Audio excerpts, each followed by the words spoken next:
Howdy, folks, and welcome to the Hunting Stories Podcast. I'm your host, Michael, and of course, we got another good one for you today. Today, we connect with Caleb Manzella. Caleb was actually introduced to me by Phil Wise, who's actually a guest on the podcast quite a few episodes back. So I want to thank Phil, of course, for the introduction, and Caleb for coming on and telling us some amazing stories today. He's based out of Texas. He does have his own podcast. I'll make sure to put links to that in the show notes so you guys all get on there and check him out. But he tells us some great stories today, from mule deers to elk hunting and everything in between. It's been a lot of fun to hear these stories. So I don't want to steal his thunder, but I want to say one thing before we kick this off, and that's if you could please go to Spotify, Apple, whatever it is, and give us a 3-star, 4-star, 5-star review, however many you want. I just want to get more reviews, just to make us a little bit more relevant in the search. But beyond that, let's go ahead and kick this thing off and, let Caleb tell you some of his stories. Thank you.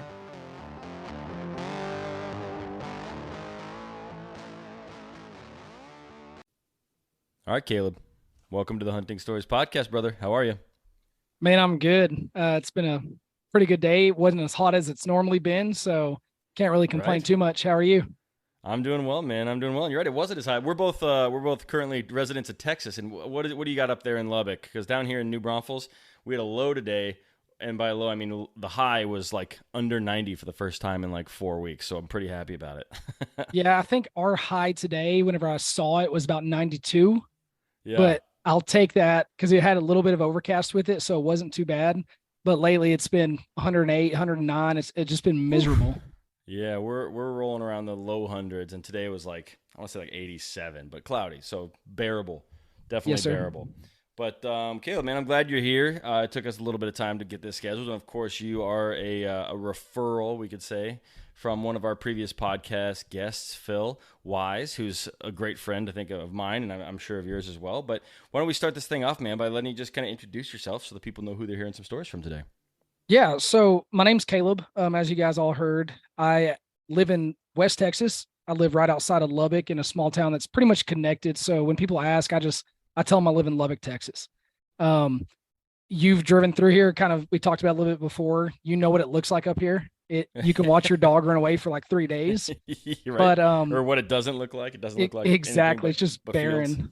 Yeah. But the wife loves it here. I'm happy with it here. It's great. But no, live here, moved here in 2016. I grew up in the Texas Panhandle. So when people ask where I'm from, that's usually I'm from the Texas Panhandle. I moved to Lubbock in 2016. I've been here ever since. It's been a big blessing for me and my wife. But man, started hunting. Gosh, now that makes me feel older. I started hunting probably 17 years ago. Damn. I'd say.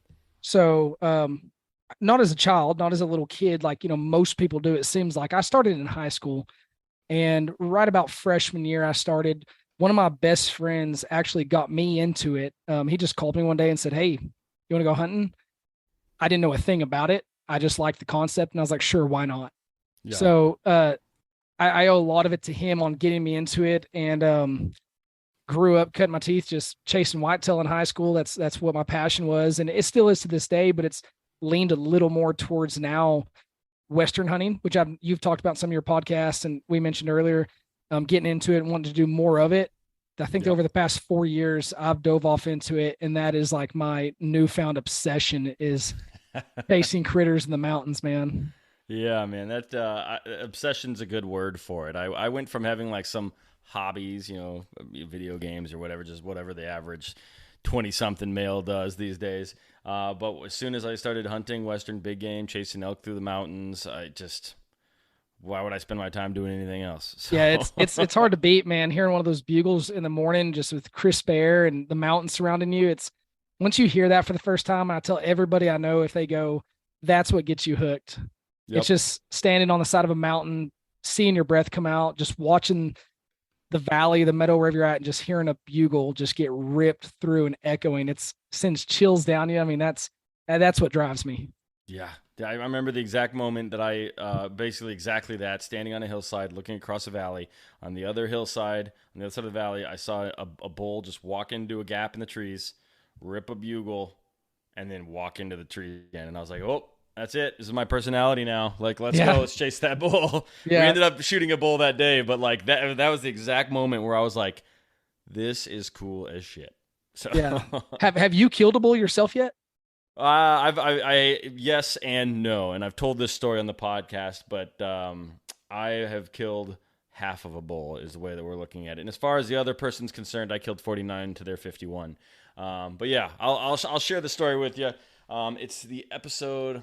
Maybe I'll look it up real quick, but basically muzzleloader, Western Washington.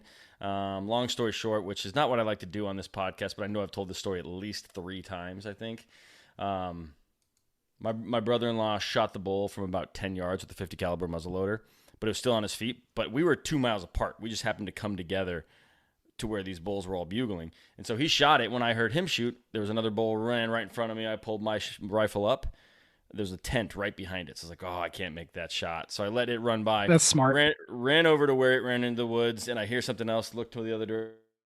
Another bull. And so I blast that bull. And next thing you know, I hear my brother-in-law hollering through the woods. He's like, who's there? And I'm like, it's me. And he's like, I shot a bull. Me too. So he runs to me because he has no idea where his bull went. He completely, it was chaos. But I knew that I was standing on the spot where I shot mine. And he comes to me, and the next thing we know, we see it. It's got 2 holes in it. So, oops. Either way, we ate good for the next year. So yeah, I mean, hey, you tagged out. So yeah, that's absolutely. Awesome. I have not yet killed a bull, but this time every year, it's one of those, this is it. This is going to be the year. So we'll see. I'm actually waiting to see if I drew a secondary tag in Colorado. Very nice. Very nice. And to go back to that story just for a second, the people listening who haven't already heard it, episode 8 with Gabriel Saint-Don, he has a half an elk story too. So that was the first time it came up. So with our 2 stories combined, it's one full elk, but his is a pretty hilarious story as well. But yeah, man, I actually I drew a limited entry tag in Colorado this year, and I have a mentor coming with me. So I've always just been doing it myself and trying to figure it out. This year I have someone who basically bats 1,000. Like they put an elk down every year coming with me. They're like, I'll give you 10 days. Let's go do it. And so I'm feeling pretty positive because the first time I'll be in a unit with under 1,200 hunters hunting that unit throughout the course of the 30 days. There's only 40 tags for this unit. So I'm pretty fired up, man. That's awesome. That's going to be a killer hunt, dude. I'm excited to see how that plays out for you. Yeah, he went cameras up last week, and he's already sent me multiple pictures of cows and bulls, and I'm like, oh, man, let's go. It's during archery season, right? It is during archery season, yeah. That's awesome. Heck yeah. So talking about archery season, I'll kind of tell you a little bit more about me. I grew up rifle hunting. That's kind of, I say grew up. I started in high school rifle hunting. That's kind of what I broke out on and started doing. I will choose a bow over a rifle any day of the week. I love bow hunting. Like, mountain hunting is an obsession. I think bow hunting in the mountains is a better term for it. Yeah. I love bow hunting. I love shooting my bow for fun. I probably do it 6 evenings out of the week. I shooting my bow. That's pretty much what I do.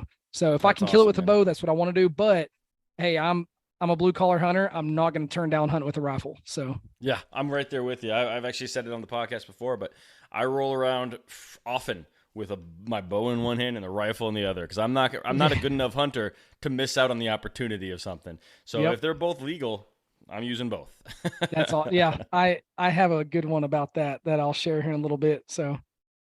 Cool, man. Cool. Well, I know we got a little bit more to go into in regards to your background because you are a fellow podcaster, and I know that kind of leads into your first story. So why don't you give us a little bit of information on that, which hopefully helps set the stage for your first story, man.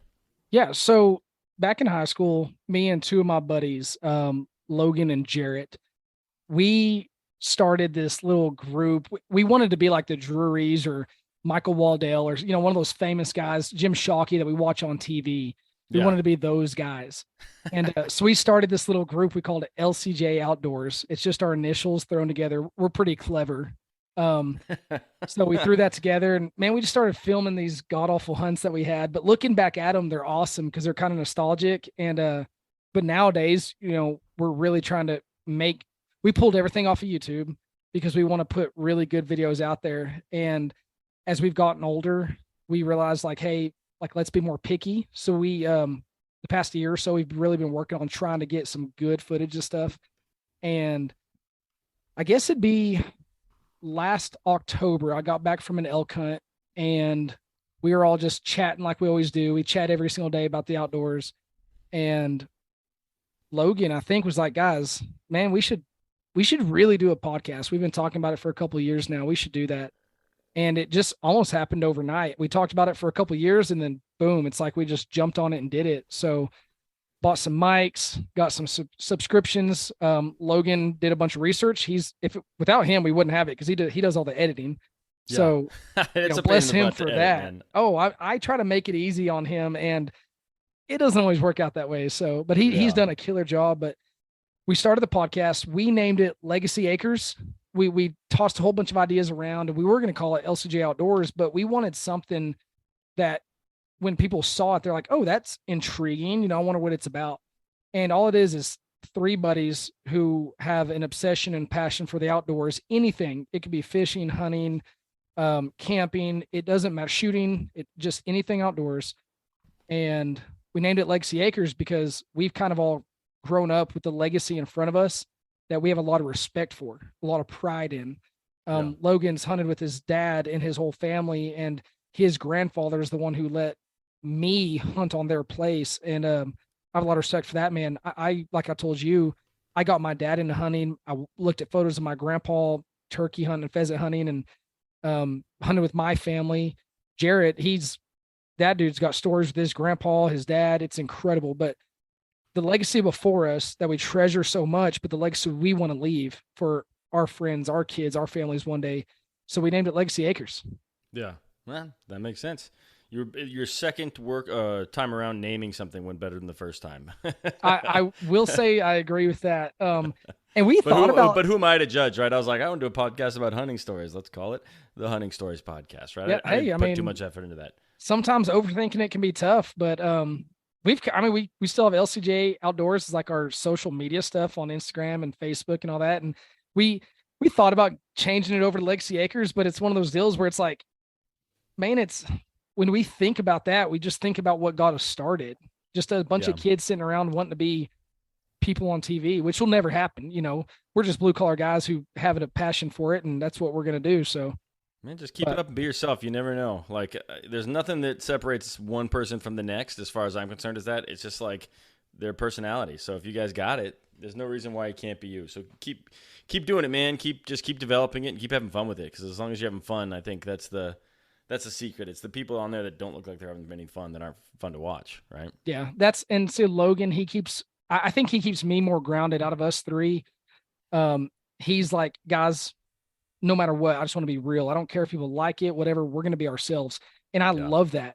But sometimes, I'm like, oh, we should edit this a little more. We probably shouldn't add that. And Logan, he's just that good old buddy. He's like, nah, it'll be good. So we have all these awesome personalities just meshed together, and it's been incredible so far. That's awesome, man. That's awesome. And I know that you mentioned that kind of ties into your first story. So help me out there, because I'm not seeing anything yet, but I know we're about to get into the stories, and that's my favorite part. Yeah, so I did not want to give you any teasers because this story is pretty special to me. Yeah. I know that if people listen to my podcast, they've heard this one. And so when I was in high school, my middle brother passed away. So he was 2 years older than me. He was 19 years old and he passed away. And sorry, man, that's terrible. I appreciate that. He's in a way better place than we are now, though. So, he's, but he went hunting. I got him into hunting too, I guess, just like my dad, just like my sister and everything else. But we kind of always, how brothers are when they're in high school. You love each other, but you don't always want to hang out with your older brother because you have this group of friends and it's like, oh no, we're cooler than you. Well, my brother, he would always ask to go hunting with me and Logan actually. And we said no a few times. Then finally one day we just, go hunt with us. And mom and dad bought him a rifle. It's a Savage Mall 11 270. Nothing just super fancy or anything, but just a good solid rifle.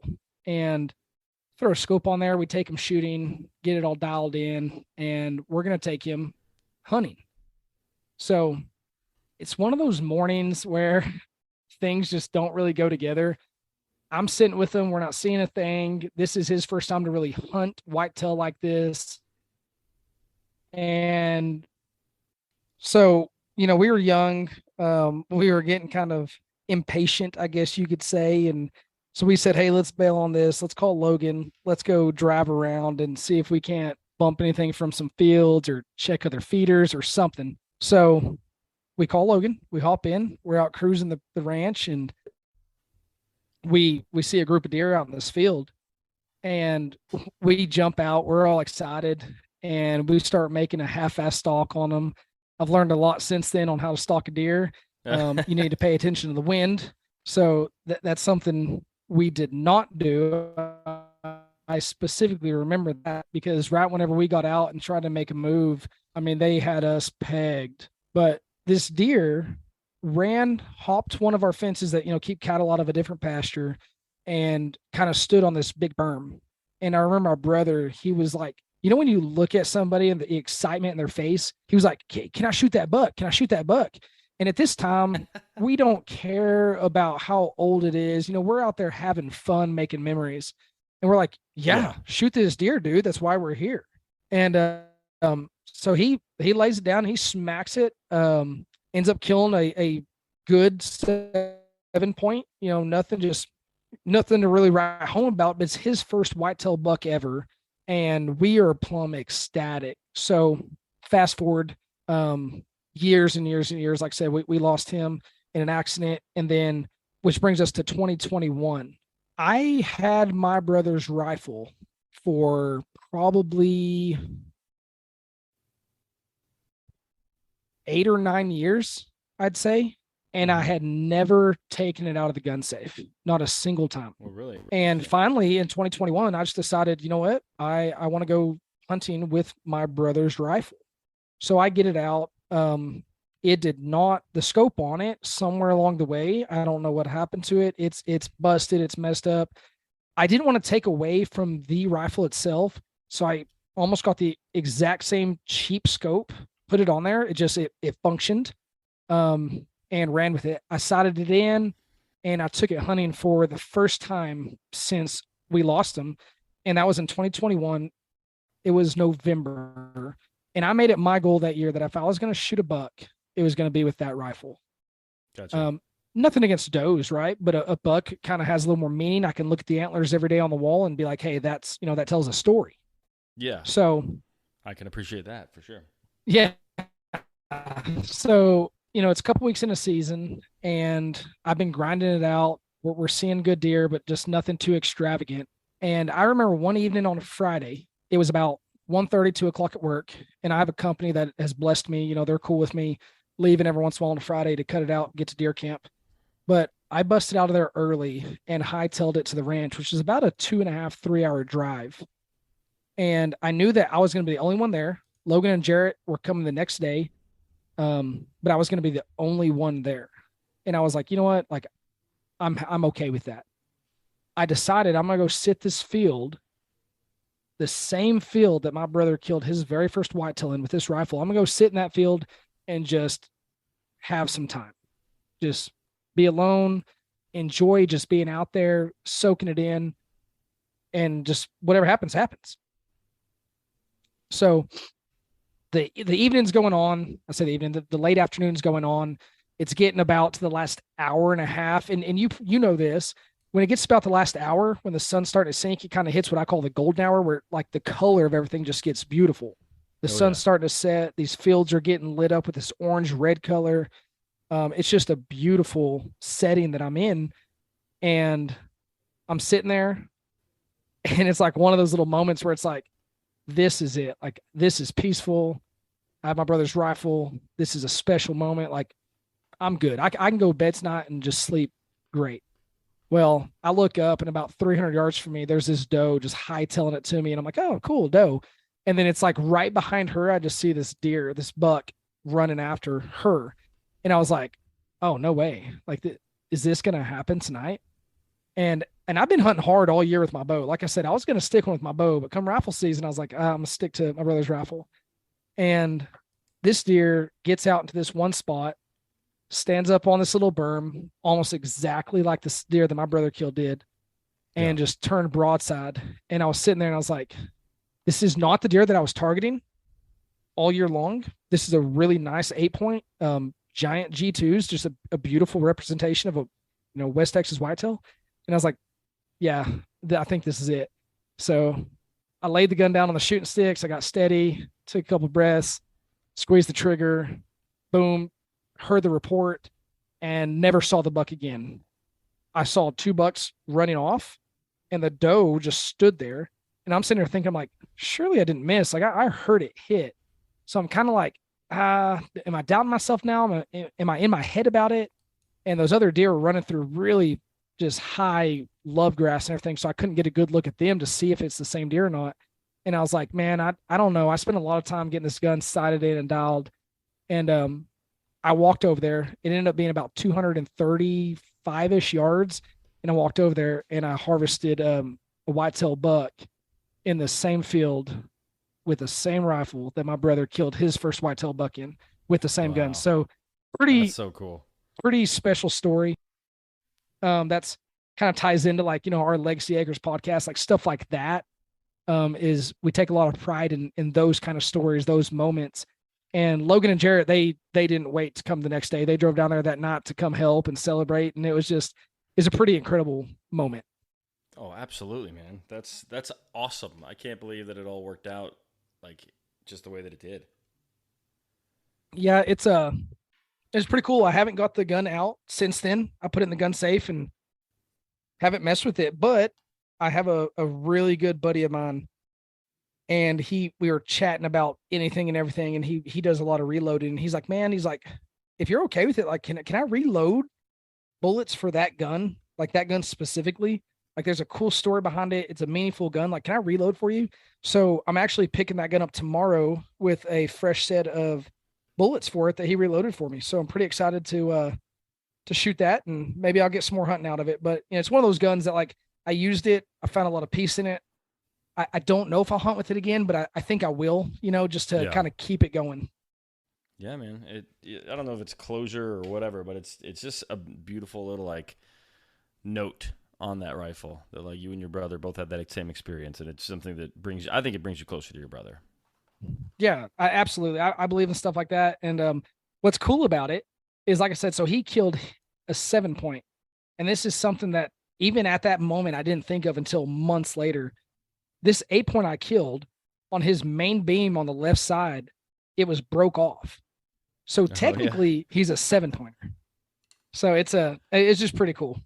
Yeah, that is pretty cool, man. That's a cool story. I've heard a couple stories where like it just feels like the moment is like more than just hunting with someone who's passed from the hunter that's telling the story, and they're all so beautiful, man. And I don't have any stories like that. I haven't been hunting very long, and I haven't lost many people close to me, particularly people that I've hunted with. In fact, my father-in-law passed away this past year, but he'd be the only person I've ever hunted with that has passed away. So who knows? Maybe I'll have one of those moments. But they're beautiful. And I don't want to say that I'm jealous, but like they just are a beautiful thing. And I'm happy for you that you have that memory.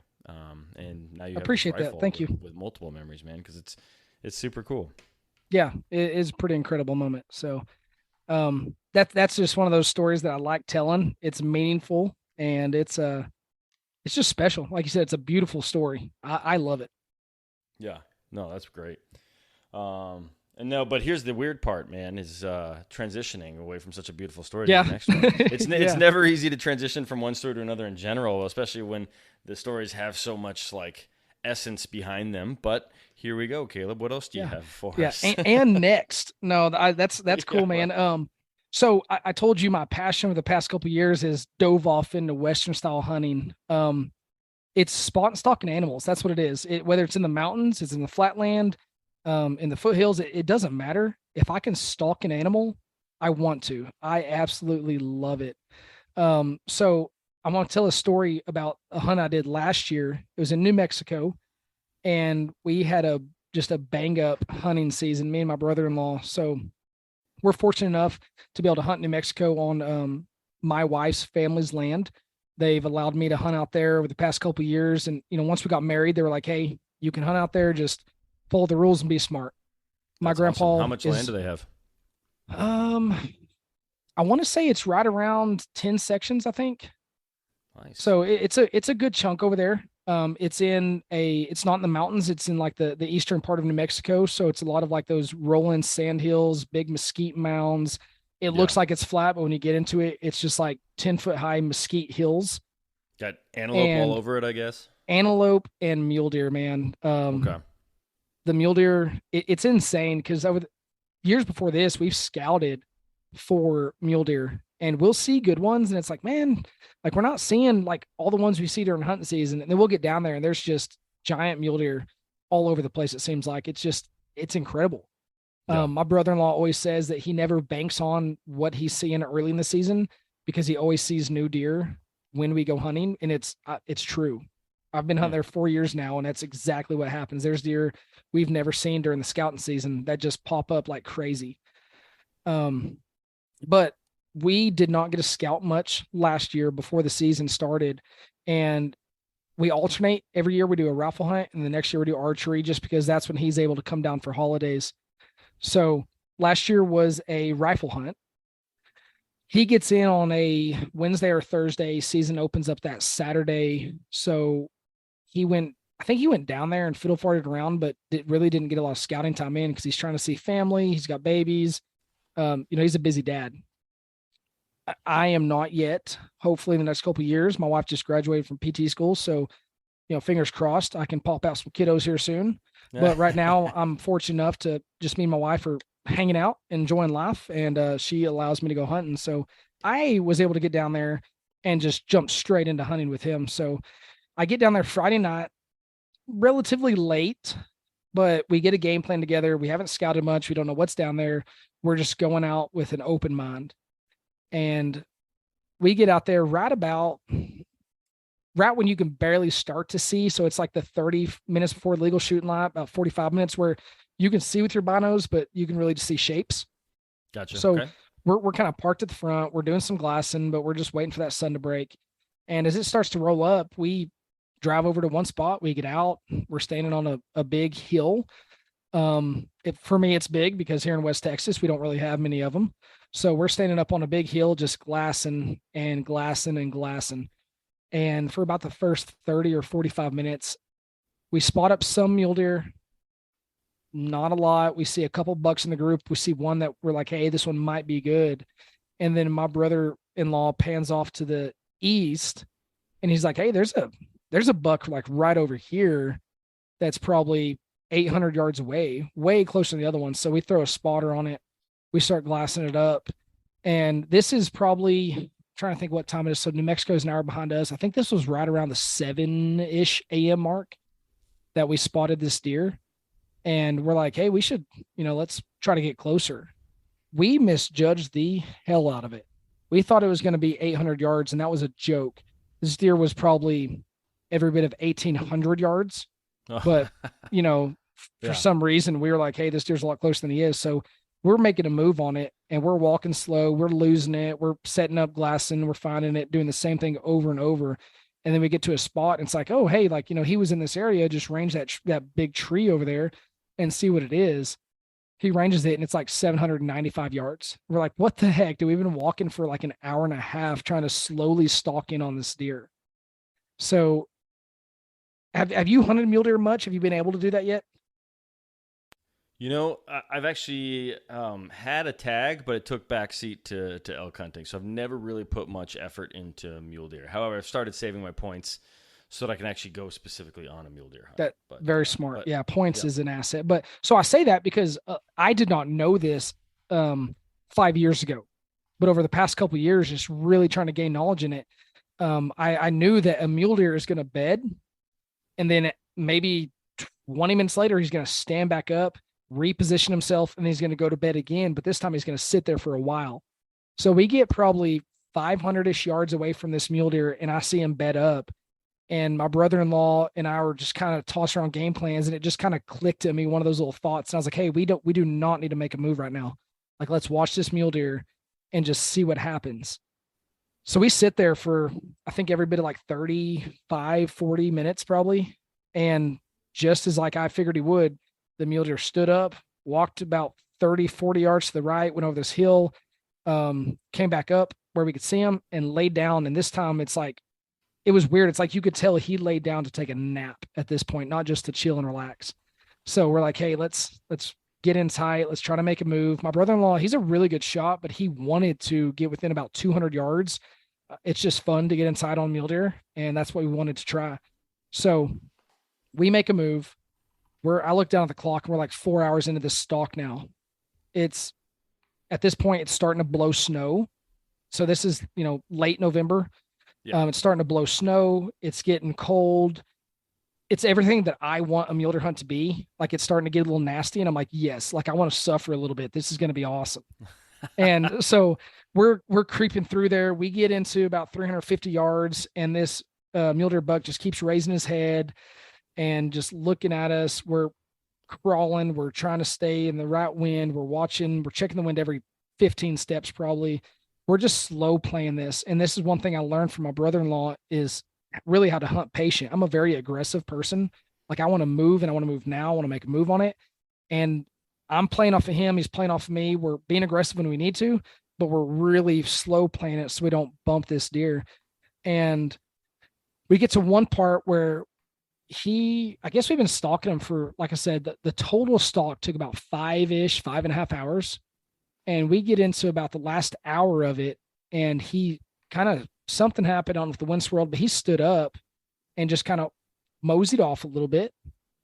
And we thought, oh, hey, like, we know exactly where he went. He went behind this little berm. Let's kind of run 50, 75 yards, set up, see if we can find him. We'll be right around that 200, 250 mark. Let's see what we can do. So we do that, and we completely lose this deer. I mean, we didn't know if he ran off. We didn't know if he just fell off in a hole straight to China. We had no idea where this mule deer went. And this is the part that my gut was like, we need to just sit here and just glass and glass. So we do that. We're glassing forever and ever. And I think we walked up probably 30 more yards just so we could see if we were able to see over this berm, and we couldn't. But I'm glad that we stopped when we did, because out of the corner of my eye, I just see a flicker. And this is weird, because I guess he got way closer to us. When I saw the flicker, I put my binos up, and there's this mule deer buck bedded in this big mesquite bush. There's mesquite behind him, mesquite in front of him. All you can see is like his neck down, his left side of his antlers, and his ear's just in there flicking.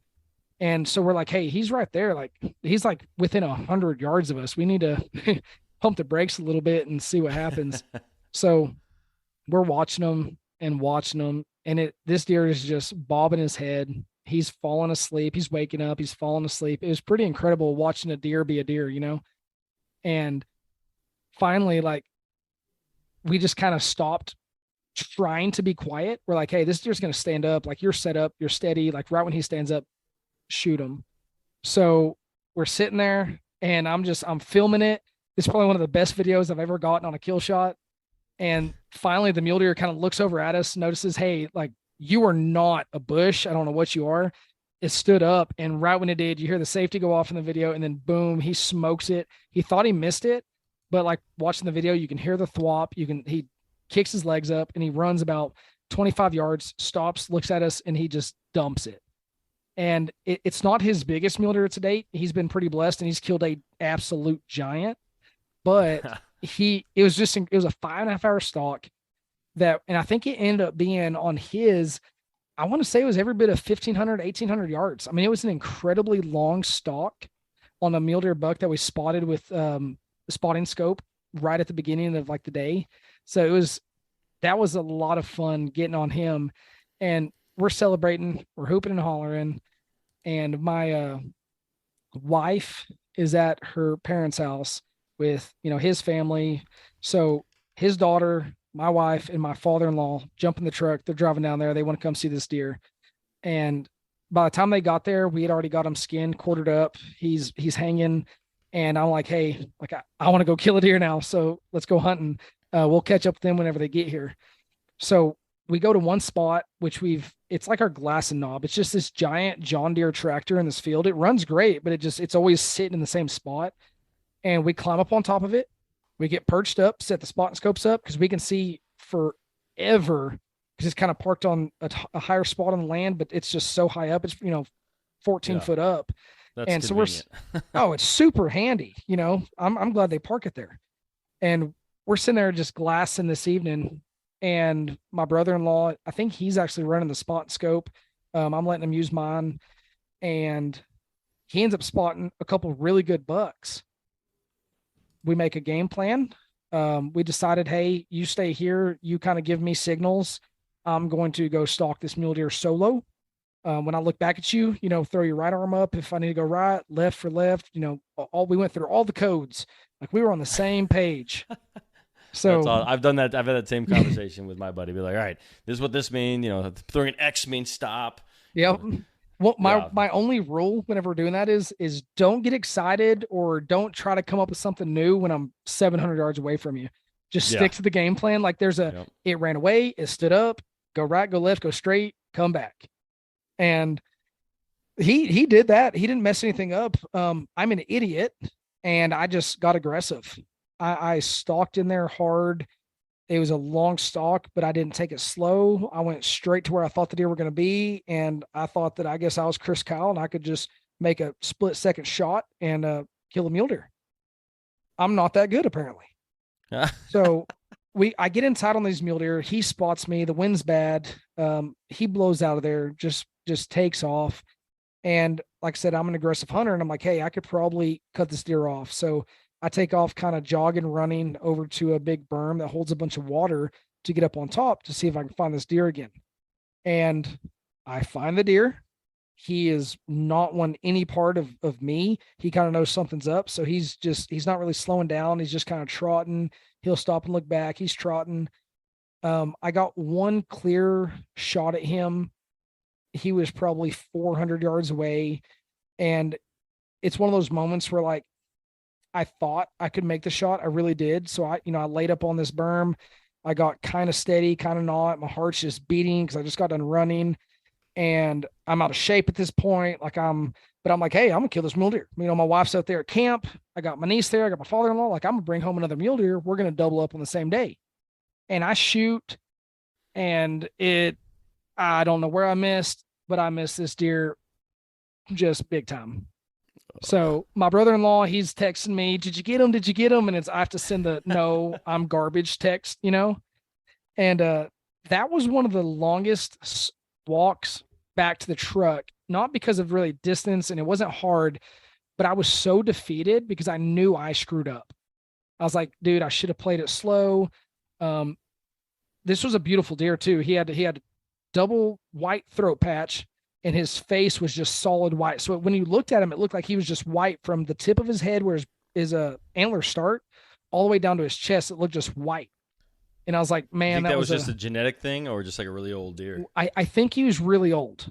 Gotcha. That's cool. So I'm pretty defeated about it. I get over to my wife, and she's like, oh, like, did y'all have fun? I'm like, yeah.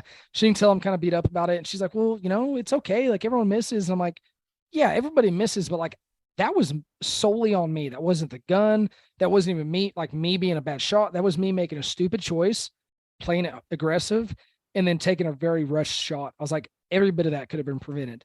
I wasn't upset that I missed. I was upset that, like, I screwed it up, So it comes into the next day. I'll kind of skip through majority of the next day because only one really cool thing happened. And we saw probably the biggest mule deer I've ever seen on the hoof. And we could, like, far as antlers or like just body size, or both? Both. He was an absolute tank of a deer, and we saw him clearly for probably 45 seconds, and then realized, hey, like, this is special. We need to make a move on this deer. And we were running out of shooting light like crazy. I mean, it's when the time's against you, it's like it speeds up and you slow down. Yeah. So if you had to score that deer, I don't throw the number out much. He was over 200 inches without a doubt. Woo. He was an incredible mule deer. When we saw him, we ranged him at 600 some change. He wasn't 650. He was kind of in between that. When we ranged him and we looked at him through the spotter, we could tell that the bases of his antlers were as thick as his ears. Oh, wow. He was just wide. He was incredible. I wish that, I could have got a better picture, a better video. I wish I could have seen this deer and really picked him apart, but no, that was it's one of those deer that you don't get every year, Yeah. Or even in a lifetime. That very well could have been a once in a lifetime deer. And I Yeah. don't throw that number out much. I mean, for mule deer, yeah, they get that big, but this deer was incredible. I did not shoot him. Spoiler alert. We ran out of shooting light, which is getting to the cool part of the story. So the next day, it's kind of the same stuff. We get out there, but this time we went to the same field. We saw that massive mega giant mule deer, and it's so foggy, you can't see 25 yards in front of you. And it was like that for 2 hours in the morning. This is the last day that I'm able to hunt. I have to go back to work the next day because, like I said, I don't have the luxury of being able to go and hunt anytime I want. My wife is, like I said, she is so understanding, but I have a job. I have to take care of things at home. So I have to go back to work the next day. So I wouldn't call it defeated. I wasn't upset, but it was one of those like, gosh, dang it, dude, it's the last day. And for the first 2 hours of the morning, which is prime time, I can't see 25 yards in front of me. This sucks. So we kind of, the morning was shot. We get to a couple good glass of points. We find some deer, nothing that we want to chase. We had a badass tailgate lunch. One of those lunches that, you just look back on and you're like, man, that's what hunting camp's about. We perched up on the tailgate, made some Rudy's barbecue burritos with barbecue sauce, just some leftover sides. I mean, it was just a really good lunch in the middle of the day after a crappy morning. And so we finished up lunch and we do the same thing we did the day that we killed his buck. We get up on the big green tractor and we spend a couple hours glassing. And we're just up there picking stuff apart, trying to find deer, trying to see where they're bedded up, where they're moving. And over there, that time of year, right about 3 o'clock, the deer just start popping out of the woodworks. It's the time of day where they get out from their bed. They're ready to go feed, get a drink of water. They're ready to go and just go now. I mean, it's incredible. So we just start seeing deer like crazy. And my brother-in-law, once again, I'm letting him use this spotter that I have because it was a spotter that was given to me on this really nice tripod. And he's just in awe of it. I think he actually bought one now because of it. But the tripod is just super friendly. And so he's using it. We're sitting there for a while. We haven't seen any good bucks. And then he pops off. He's like, oh, there's a buck. And I'm like, my heart starts thumping. I'm getting excited. I'm like, oh, is he a good one? No, he's not very good. Okay. Oh, there's another buck. I'm like, oh, is he a good one? Nah, he's smaller than the first one. I'm like, well, gosh dang, dude. Like, you're getting my hopes up over here. And then he's like, oh, there's a good buck. That's a pretty good buck. And, I'm getting excited at this point. I'm like, oh, scoot over. Let me look. So I'm looking through the spot and scope. I find them. So then I start glassing with the binos. You can tell he's a lot bigger than both of the other mule deer that he's with. There's a couple does, but there's just these 2 young bucks. And then this, what looks to be like a really, really nice, just your mainframe style mule deer, the front forks, back forks, brow tines, just a good looking mule deer. And we sit there for about 30 minutes. So it's right about, I want to say it's right around 3:45. And I start to get impatient. I'm like, hey, like, I don't want to run out shooting light like we did on that giant yesterday. I'm going to go try to make a move now. So we go through all the hand signals. We go through the plan and I take off, dude. It looks like I'm like a kid leaving home for the first time. I got my gunsling on. I got my, my little pack on, my shooting sticks, and I am just taking off walking. So I get to one part where I'm a ways off from them still, but I realize like, hey, don't be an idiot. You need to be patient with this. You have plenty of time. The vicinity these deer were in. The wind is perfect. It's blowing from the west, so it's blowing across my face going east. The deer are due north of me. I'm like, this is perfect. Just be smart. Play it slow. Be aggressive when you need to be. So I walk in, and it feels like I'm walking for like 2 days. I mean, it's just like taking me forever. I mean, I am stepping. Every step I'm looking, every 5 step I'm glassing. I'm just trying to play this smart. And I get to a part where I see the structure of land that they were in. There's like, it goes from all these rolling flat grass to this big mounds of mesquite. I'm like, okay, they were in there. There's a bunch of scrub oak. There's mesquite mounds. Like, this is where we found them. Now I need to start picking this apart. So I'm sitting there and I'm glassing and glassing. And during this whole time, I'm looking back at my brother-in-law. He's throwing up the go right, go right. Okay, now go straight or go left or you're good. Like he is directing me exactly where I need to go. And That's awesome. He's getting I was gonna say he's getting a job offers as an airplane controlman. Those guys that hold little light oh yeah. sticks and just guide the planes right in. Oh dude, he was class act from him. He was doing fantastic. And I get to a point where I saw two does and I'm like, okay, like this is gonna happen. And then I see one buck. He's about 400 yards from me still. So I know that I have room. So I was very patient. I stepped very softly, but I did move faster than I did at the beginning because I was like, oh, they're here. Like I have room. The wind's good. There's a lot of sand in this part. Like I can get there without making a bunch of noise, without being visible. So I used the terrain to my advantage, tucked up behind a bunch of mesquite stuff and made a move. And I got within about 200 yards of these deer. I glass up the first buck. He's a very young 8-point. I have no interest in shooting him. I just want him to get bigger, older. I'm sitting there for a little bit, and then I see another buck come out, and it was kind of weird because he's a good looking deer, but you could tell he was just very young. But he had a really pretty cool looking rack on. In the back of my mind, I was like, "Am I going to shoot this deer right here? Like this is a pretty neat looking deer." But I know he's young. I know he's not what I'm after. He's not what we saw from the spot scope. But I'd be lying if I said it didn't cross my mind. I decide, hey, I need to hold out. Like I need to hold out. So I'm sitting there and I look back at my brother-in-law and he's like waving his hands frantically, like, what are you doing? What are you doing? What's going on? And I can't remember if like he just shot me a text or I can't remember exactly. I think he shot me a text. And I look at my phone and all it said was, it's behind you. And so when I look back up at him, he's waving towards him, like, come here, come here. And I'm like, you've got to be kidding me. Like, I never saw this deer. So again, I trust him. He's led me straight so far. So I'm like, all right, I'll start walking back. So I'm walking back, but I'm being really cautious. I'm trying my best not to spook something off.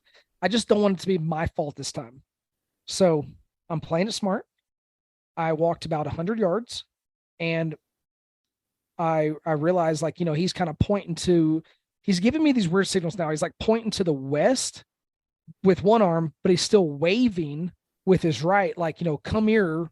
So when I look at him, I'm like, okay, he wants me to come towards him, but he wants me to look west.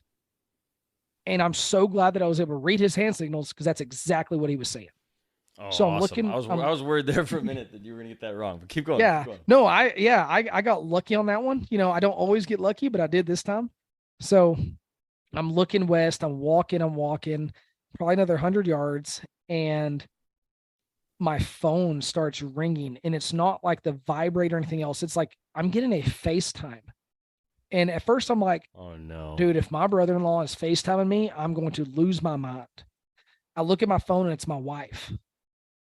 And bless her heart, I hit deny. And I sent her a text. I said, stalking a deer, call later. Come to find out, she never even meant to call me. But it's weird how it played out because I took about 10 more steps after sending that text, looked west, and I saw something shiny reflect off the sun. And I put my binos up, and it's the left antler of a mule deer buck feeding. And I was like, oh, this is it. Okay. So I range him. He's like 250 and I do not have a good shot at it. At this point, I still don't know this is the big one. Yeah. I just know he has good forks. So I'm like, all right, well, I'm gonna go look at this deer. So I kind of creep in, make a couple moves, glass this deer, and his left side looks great. Just he's got good forks. Looks like he's got pretty good mass. His front forks are just really deep. So I was like, okay, yeah, like this might be a deer that I want to chase. I range him. He's 235. I remember I had to take a couple steps up and to the north, which would be my right, because I'm looking almost due west. And I glass him one more time. I confirm that this is a good mature deer. He's got a great big body. He's got a big Roman nose. He's got a big brisket. But remember, I'm looking west, and this is the evening, so the sun is setting to where like I can't see color. He just looks almost like a not. I mean, it's not a shadow, but you know what I mean when you're looking west and the sun's hitting you in the face, and it's almost like you're looking kind of at a silhouette. Yeah. So Yeah, I know what that you mean. yeah, that's kind of what it is. But I can tell it's a mature deer, and I'm like, hey, I just put a really long stalk on this deer. This is one I want to shoot. So I lay the shoot six down, range him one last time. He was like 222 yards. I was hunting with a 25-06, just a banger of a rifle, one of old trusty, and squeeze the trigger and drop this dude. And I mean, my brother-in-law was watching me in the spot scope, which was pretty awesome. He watched me make the shot and then watched me just start fist bumping. So I am freaking pumped. Um, I know this deer's dead, so I start walking over there, and instantly, before I even walked up to the deer, I called my wife, and she's like, "Hello," and I was like, "Hey, why'd you FaceTime me earlier?" She's like, "I didn't." I'm like, "Yes, you did, but that's besides the point. We'll talk about that later." I was like, "Guess what?" She's like, "What?" I said, I just shot a buck." She's like, "Are you serious?" So I hit the little FaceTime button. I FaceTime her. She picks up, and I'm just showing her this deer as I'm walking up to it, and I'm looking at its back. So I see, its back, its spine facing, and it's facing away from me, but it's laying there dead. And as I walk around it, I notice it has a white face and two white throat patches. And I told my wife, and I was like, "Holy shit, babe! Like, this is the deer I missed the other night." And No way. she's like, "Really?" And I'm like, "Yes. Remember when I said he looked like he was just solid white?" And she's like, "Yeah." And I was like, "Look at this deer." And I turned the camera around, and sure enough, he's got a white face. He's got the white forehead. He's got the white muzzle, and he's got two white throat patches. And dude, this deer is old. He is by far the oldest deer I've ever killed by probably 4 years. Like he's Wow. old. And my brother-in-law calls me. I got off the phone with my wife. My brother-in-law calls me. He's like, "Hey, I'm gonna get the truck. There's a road about 200 yards from you. We'll have to drag it." I'm so excited. I'm like, "Dude, I don't care. I'll carry this thing out. Like, I don't care. I'm excited." I call all my hunting buddies. Like everybody knows that I just killed a pretty awesome deer, and he's not as big as the one I killed in 2020. But I looked at my Onyx because I did the tracker. I wanted to know how long I was stalking this deer. I walked for 2.5 hours was my stalk, and I walked 918 yards north. I came back 200 yards, and then I walked like 50 or 60 yards. I can't remember what it was into the west. So it ended up being a really good stalk on this mule deer buck. Yeah, man. And he is, like I said, he's the oldest deer that I've ever killed. And he's at the taxidermist right now because he's just one of those deer like with the face and the cape and his double white throat patch. Like he's gonna be a beautiful mount. That's awesome. It's so crazy that you shot the deer that you missed the day or 2 days earlier. Like I would have thought that that deer would have just been out of town, like just completely gone. That's exactly what I thought because whenever I shot at him and he took off, he never stopped. Like I never once saw him stop at all. He just kept going and going. But the only thing I can think of is that, he had the whole other day where we didn't get on him and I tried to get after that other bigger one. Maybe he just came back and thought, "Hey, that guy sucks at hunting. He ain't going to kill me." So, Yeah, just but that was just a loud noise. That's all that was. yeah, yeah. He's like, "Man, there's this bush chasing me for a while. I don't know what its problem is." That's crazy. So, question about your I guess your property and the tags. Do you have Yeah. landowner tags with what they have there, or do you have to actually draw that tag to hunt So there? you don't have to draw, but it's not a landowner tag. So the landowner tags, the state of New Mexico issues those to a landowner. They sell them, give them away, whatever they want to do. I have to buy this tag from the state of New Mexico, but it's a private land only tag. And Okay. what that does is that it's kind of like an over the counter. It's a decently expensive tag. I buy the tag. I just have to have written permission from the landowner. So, like, say I found somebody else with land in New Mexico and they're like, "Yeah, you can hunt here." I have to have written permission. With it being my grandfather in law, he's, like I said, Yeah. I've been fortunate enough that he lets me hunt out there. So he writes me a handwritten letter, says I'm able to hunt from these dates, this dates for this season for any, specific animal. So it's going to be for mule deer or antelope or whatever we choose to hunt. So I'm pretty blessed to be able to do that. That's pretty awesome. So you go every year, I assume? Yes, sir. Try to. Good for you, We've man. been the past 4 or 5 years. So every year, let me think here. The first year I ever went was with my wife. She harvested her first deer ever, and it was a pretty dang good mule deer. Um, from outside, spread to spread, he's 27 or 28 inches wide, but he looks like a whitetail. It's weird. Like he doesn't have the great big forks. He's just great big wide. Was that? Um, Is he right behind you in the camera? Because he earlier I was is. like, "That's a big old whitetail." I was like, "It almost looks like a mule deer." Can you? I don't think is the camera still on. Can you see?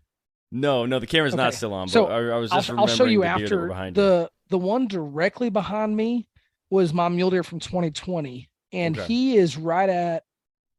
I think he's 27, and my wife's is 28 inches.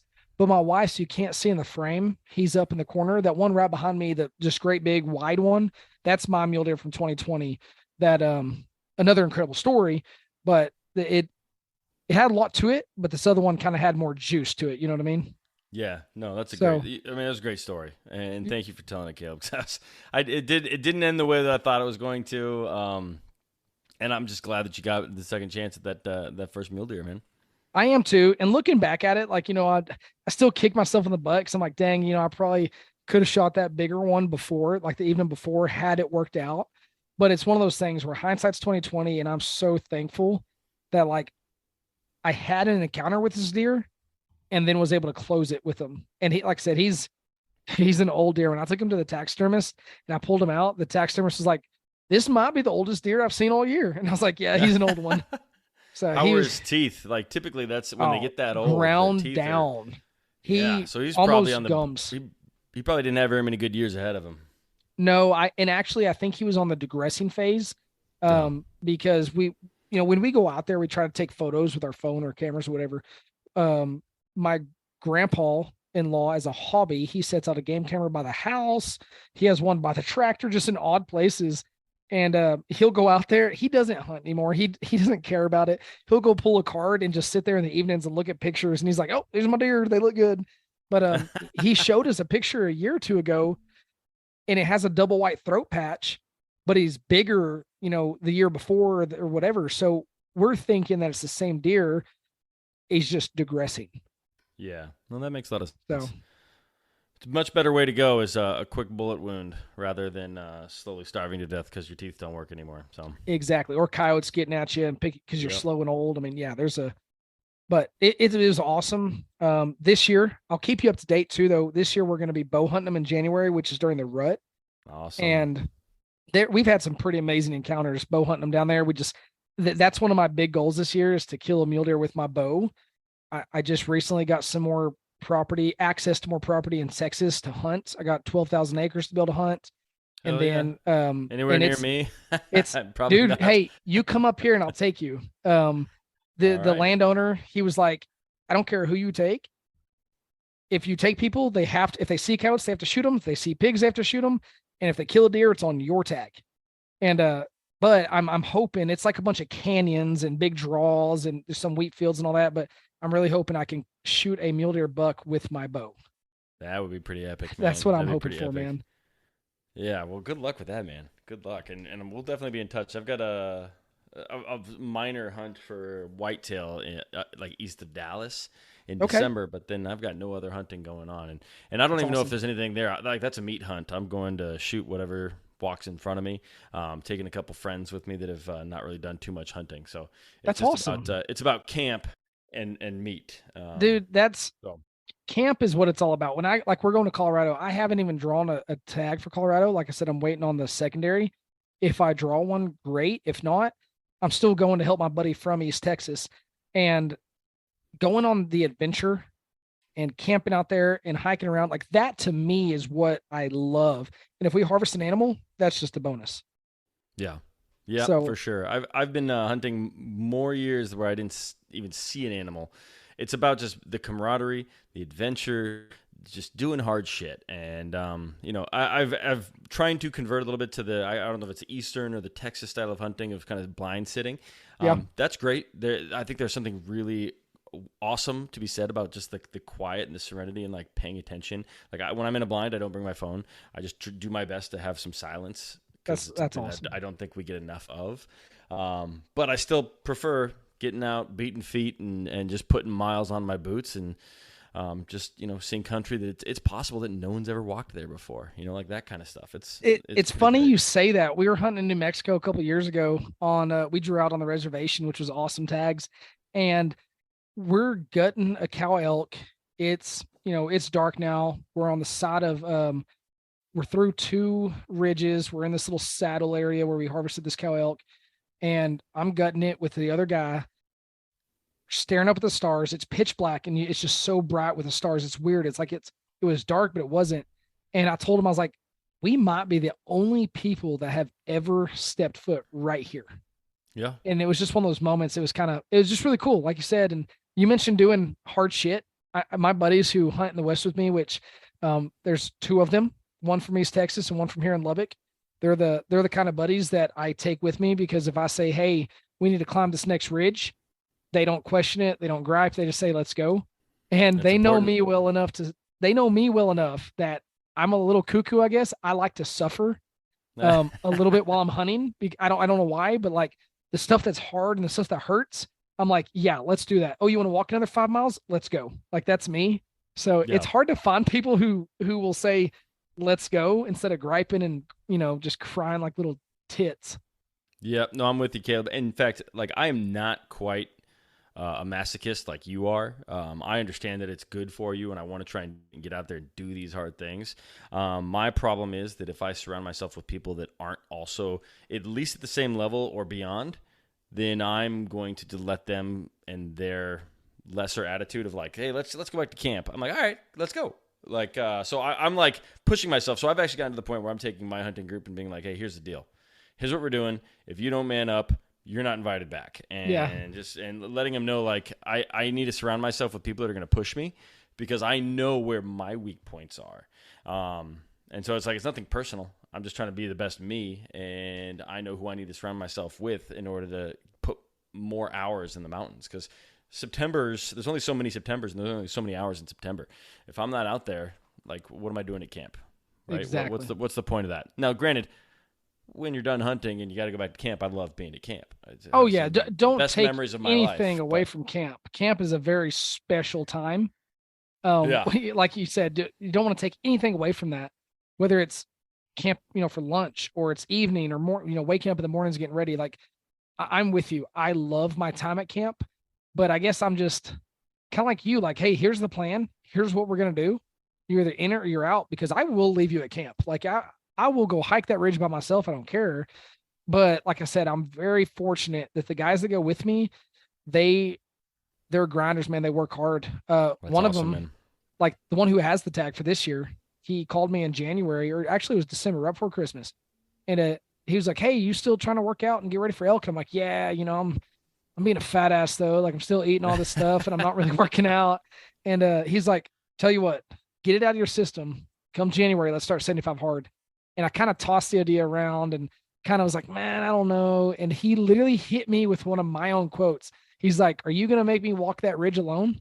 And I was like, all right, dude, let's do 75 hard. So we did it, kicked its freaking butt. And Good for I you, lost man. in a year, I lost 40 pounds. And Hell yeah. I'm in like, it's not probably not the best shape of my life, because high school I was better then, but I am way better than I was a year ago. I'll put it that way. Good for you, man. Good for you. So Yeah, I've done 75 hard twice in the last year, I love and it. it's great. It gives me the framework that I need. Like I said, if pizza's there, I'm like, yeah, sure, why not? Same with like my hunting buddies. Let's go back to camp. Yeah, sure, why not? Right. Yeah. So if I have something that's like, no, this is the framework of how we're kicking ass. It works really well for me. However, I didn't complete it either time, Caleb. I'm gonna be honest to you and the listeners. The first time I made it to day 61, and then that is actually the day that my father-in-law passed away. And things, life is more important. There's certain things more important than 75 hard, and I had to do some things with the family. Missed the workout. And then more recently, I was doing it with a group of guys that I met at a high caliber hunting camp. If you haven't been, they're amazing. It's just a group of men that just like want to be better guys on all aspects of life. And then it's sort of the setting is a hunting camp. We did hog hunting. Phenomenal event run by Colin Cuttrell. Everyone should check it out. But I was doing it with a group of those boys, and I got a stomach bug. I think it was like the norovirus because it was super quick but super violent. And then I was like, all right, let's get back to it. And then the next day I got COVID. So it's just like, what the hell's going on, man? Like, That's I just rough. can't catch a break. And that was about 2 weeks ago that I ended my last one. I was only on like, I want to say like day 30 or 40 or something like that before I failed. Yeah. So it's still on my list. Now I run out of time where I know I can't complete it. I can't drink a gallon of water while I'm elk hunting. I'm not going to carry a gallon of water with me. Yeah, that'd be tough. It's I wouldn't be able to complete it if I started it now because elk season is coming up quick. But it's the first thing I'm going to do when elk season is over. Yeah, good for you for owning that and being honest about it. My one of my guys that did it. So Nathan Scoggins from East Texas, he called me. He got me to do it. My wife jumped on board. I asked Logan and Jarrett, the guys that I do the podcast with. They jumped on board. Logan, myself, Nathan, and my wife completed it. Jarrett, I think it was like 3 weeks in, he blew out his finger working, almost lost the tip of it. Had to go get stitches. It was just one of those deals where like he could have, ran or jogged, but it was like, he was like, man, I already know I'm not going to give it my all. Guys, I'm being honest. I'm going to restart it. And he restarted it. And then, so he was about, I think 2.5 weeks ish behind us. And when we finished it, he was like, hey guys, I'm going to be done with you guys.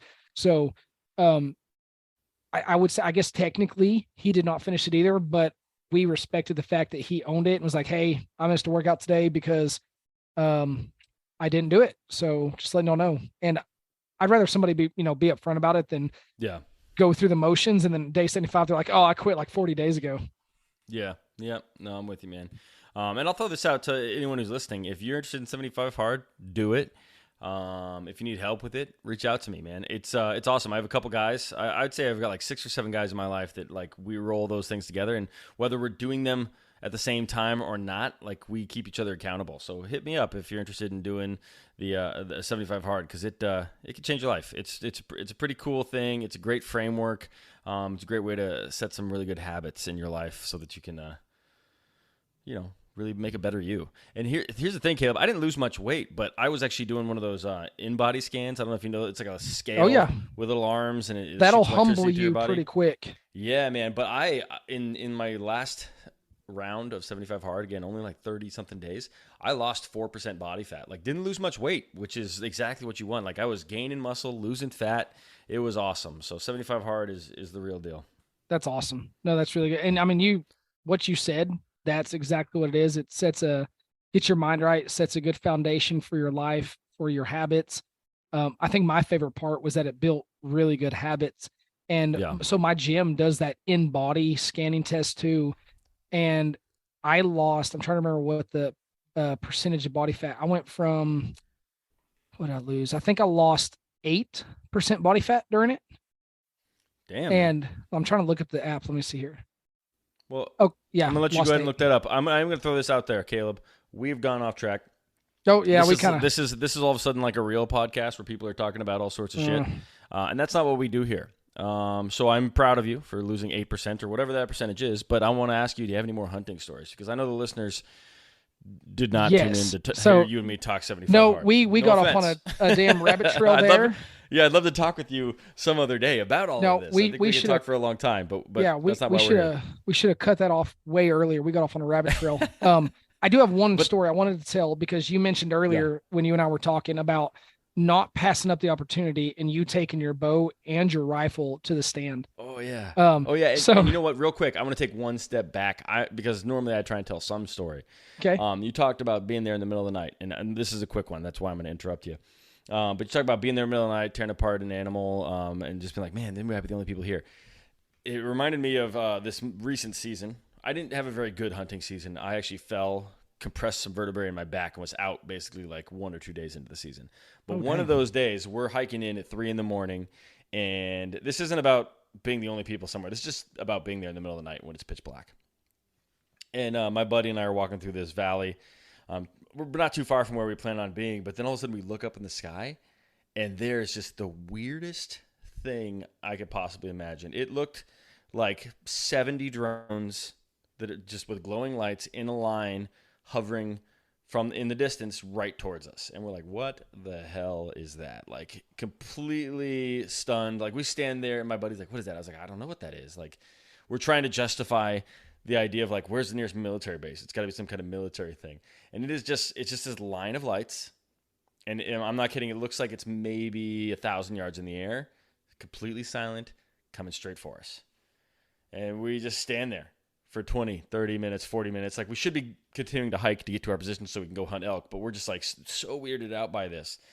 And we eventually say, oh yeah, no, it's this or that Air Force base or this, and we're like, they're kind of pointed in the direction of Colorado Springs from where we are, but no, that's not at all what it is. Eventually it goes out of sight and like, oh, that was weird. Never made a noise, nothing. So we go later. We start Googling these things after the fact. Turns out it was Starlink. Do you know Starlink? I do not. What exactly is that? Starlink is Elon Musk, the guy who does Twitter and Tesla. He's got something called Starlink, which is like a off-the-grid internet. So there are these satellites, and apparently they're out there. So if you're paying attention, you see them, but they look like they're right there. But apparently these things are in orbit. They're just really bright. So it looked like it was hovering right over us, but it was just, and go ahead and Google it to all the listeners out there. Google what the Starlink satellites look like. Imagine 3 a.m. hiking into the woods and seeing this. Like it scared the living shit out of it. We thought we were about to get probed. Like we didn't know what was going on. So that's just something that you fired up in my mind of being like middle of the night, being in the middle of the woods. Crazy shit can happen. Yeah, I'm looking at the Starlink, and I think if I'd have saw that in the same setting you guys were in, I might have turned around and left. That would have creeped me out. Holy cow, awful. Dude. In retrospect, like, oh, that was stupid. We wasted 30 minutes of hiking staring at this thing in the sky, like whispering to each other, like, what the hell's going on? Like, don't let me get sucked up into the sky. Like, it was weird shit. Yeah, that would be rough. Yeah. Yeah. Oh, and you know what? I'm going to throw this out there. I've been actually thinking about doing like a weird Halloween episode. So if anybody's got some crazy, weird stories, even if it's just one quick story, I'd love for you to reach out to me so I could put together some cool compilation of just like crazy, weird stories of people in the woods. So if you're listening, reach out to me. I'm probably going to bring this up again some other point. But Caleb, let me get back to your story of carrying both your weapons. I kind of stole the... No, dude, you're good. Now I'm eager to see if I'm ever going to see some UFOs when I'm going out there, and hopefully I don't get probed. It was weird. It was weird. So I don't know, it was years ago. Anyways, I'm bow hunting. It's my first bow. It's an old bear. And I have if I remember right, it's a Remington Model 700 270. And I am like, hey, it's rifle season. If I see a buck at 300 yards, it's dead. If I see a buck at 30 yards, it's dead. Like I'm taking both to my tree stand. Yeah. So, little old me, I'm hip hopping and bebopping through the river bottom, making my way to the stand. It's dark out. And usually I'd be holding a light with one of my hands, but instead I'm walking through with my bow in my left hand, my rifle in my right, and I got my flashlight like sticking, in my mouth, but I'm like biting it and holding it as I'm walking. Not very comfortable. Like at any point in time, if a mountain lion jumped out, like I'm screwed. My only hope was hip firing with that 270. Yeah. So I'm walking through, make it to the ladder stand. I get set up and I'm sitting there. It's one of those foggy mornings again. It was weird, but it was foggy. And I have made up my mind. Like, I don't care what it is. I want to kill something with my bow. Like that's a priority. I've yet to kill anything. And these 2 does, they cross the river bottom. They're making the way to me. And in my head, I'm like, oh, y'all screwed up. Like y'all screwed up big time. Like y'all are going to die somewhere or the other. Like, so they get up there, they're feeding 20 yards from me. I'm like, hey, here's my chance at the bow. So I'm already standing up. Thankfully I saw him coming. So I'm standing up. I grab my bow, I draw back, and about mid-draw, the Whisker Biscuit starts playing the violin on my arrow. Oh, no. And those does just scatter. Thankfully, one of them scattered about 25 yards, right? And so when I look at it, I'm looking through my bow. I turn slowly towards it. There's the base of the tree and it forks, and then there's her body like vitals. And I'm like, yeah, this is it. And I sent a rage straight through her. Dude, the blood trail was incredible. But I'm watching her run off, just both sides spewing. And I'm over there like, hell yeah. Like I just killed my first deer with a bow. And then, the doe to the right that was with her starts blowing and running off. And she gets about 150 yards, and out of nowhere, there's like 4 other does, and they're all blowing at me. And I was like, huh, be How many pretty dirt cool if I bags I double. got? I wonder if it'd be pretty cool if I doubled up right here. So I hang the bow up, grab the rifle off the other, the little tree screw in holder deal. And I get No lined way. up and boom, smack the doe. And Logan and Jared are up there hunting another area. And they're like, dude, like, what are you doing? Like, what's going on? I'm like, well, I killed 2 deer. And they're like, well, we heard 1 shot. I'm like, yeah, 1 was with my bow and 1 was with my rifle. So it's that's one of those quick fun stories. But you mentioned earlier that you carried both weapons to the stand. And I was like, oh, I've got to tell them this one because it worked out for me. That's awesome. Yeah, no, I went full draw on a turkey, but he just had enough stuff in between him that I didn't trust the arrow could make it through. And then dropped the bow down, picked up my rifle, and it was actually a 270. Hell yeah. That's awesome. But I put the bird down. Like he Mm. ducked away. So he actually, I was hoping he'd move forward. He moved backward and went out of sight. So then I put the bow down, got out of full draw, broke out the call. It's obviously hard to call when you're archery hunting, right? So I broke out my slate call. Pick, pick, pick, pick, pick, pick. He perked himself up, gobbled, and I had my 270 ready to go and just dropped him at about 90 yards or so. Dude, that's awesome. Yeah, I don't know many people have killed a turkey with a 270, but it was a good shot. It was nice and high. Instantly, the bird was gone, and I didn't ruin any of like the main meat, like maybe one of the wings. Yeah. But the breasts were fine, the legs were fine, good eating. And so I've killed the turkey with basically every major category of weapon. A bow, rifle, and shotgun. Well, you have me on the bow. I've yet to kill one with a bow, but I'll join your club club on killing one with the rifle. I shot my biggest turkey to date with a 25-06. That's awesome. Yeah. Tell So me that story, and then I don't know if you have any other ones, but I want to hear somebody else killing a turkey. Yeah. with a So rifle. it's obviously season, and I'm goofing off, and it's not the morning hunt, it's not the evening hunt. I'm just kind of cruising around.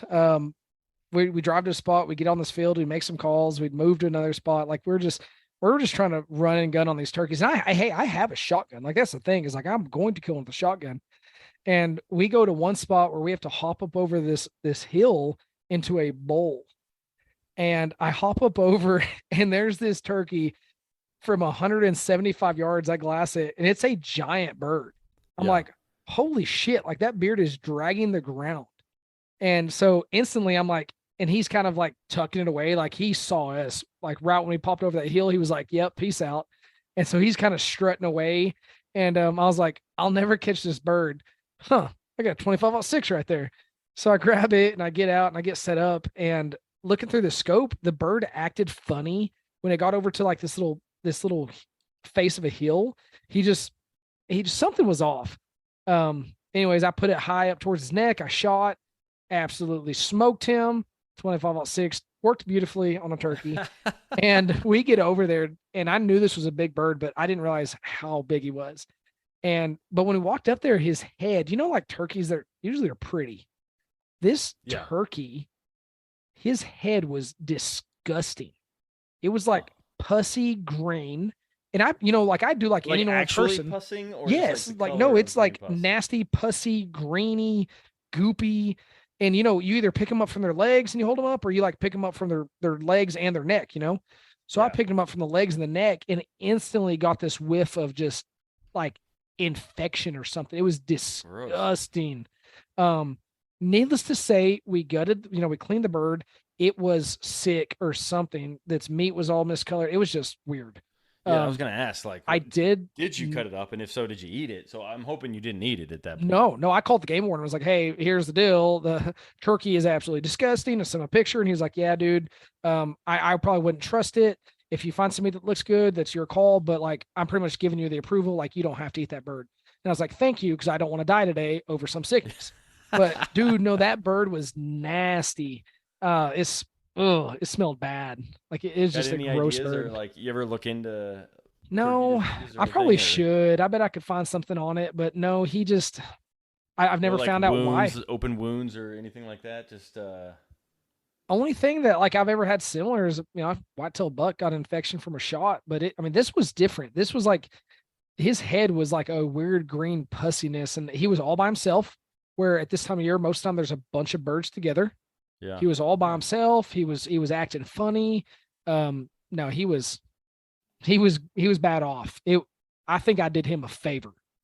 Yeah. Yeah. It So sounds like it. yeah, he was he's a nasty one. But dude, I could go all day with stories. I won't drag this out for you. I know you got a family and stuff. You got to get to bed. I will sit off the air. I'll send you a picture of this bird, just so you can see it. But he's pretty gross. Oh, okay. Yeah. Well, maybe we'll send that on the Instagram. We'll see, depending on how gross it is. I don't want to get Yeah. my account canceled. But man, yeah, No. like I always say, I'm not going to stop you. But if whenever you wanna call it, we can absolutely call it. Why don't you tell the people where they can find you, not only you but your podcast, and give the people a little bit of details on that stuff. Yeah. So I'm on the socials. I do stuff on Facebook. My first name is Caleb. Last name is Manzella. It's exactly spelled exactly how it sounds. Manzella. Instagram, it's just Caleb underscore Manzella underscore. Um, our podcast, our socials for the podcast is actually under LCJ Outdoors. And you can if you just type that in, I'm trying to remember now. I'm bad. It's LCJ underscore outdoors. And that's got all the links to our podcast stuff, our Perfect. notes, just everything. But you can find it on there. And the podcast name is Legacy Acres. We're on all the major platforms. So That's awesome, man. Yeah, and I'll put links to all that stuff in the show notes, so it's nice and easy to find. And then hell, maybe Caleb would get the other boys on. I've had one episode where I had more than one person on. I think it might be fun to get all you guys on and let you guys kind of pull the truth out of the stories that each other tell. yeah. If that makes Oh, any we'll do it. sense. Yeah. It gets fun. Cool, So- man. Cool. Well, Caleb, this was a lot of fun, man. I really appreciate it. To you listeners out there, make sure you go ahead and give them a follow. Again, all the stuff's in the show notes. And yeah, man, Caleb, thank you. This is great. This was a lot of fun tonight. It was fun, man. I appreciate the opportunity. Shout out to Philip for hooking us up, getting us linked up Hell together. But thank you, man. This was fun. Glad I got to meet somebody new who has a passion for it. And who knows, maybe we can get together sometime and do a hunt or something. That'd be cool. Yeah, man. I drive through Lubbock, 4 times a year at a minimum. So Well, I'm sure we'll have a time to get together, and I'll buy you a beer, and maybe we can meet up with Phil and shoot our bows. that'd be awesome. Bows, Yeah, bows before beer. To the that's listeners. there you go. Awesome. That'll work for me, man. All right. Thanks again. You bet, brother.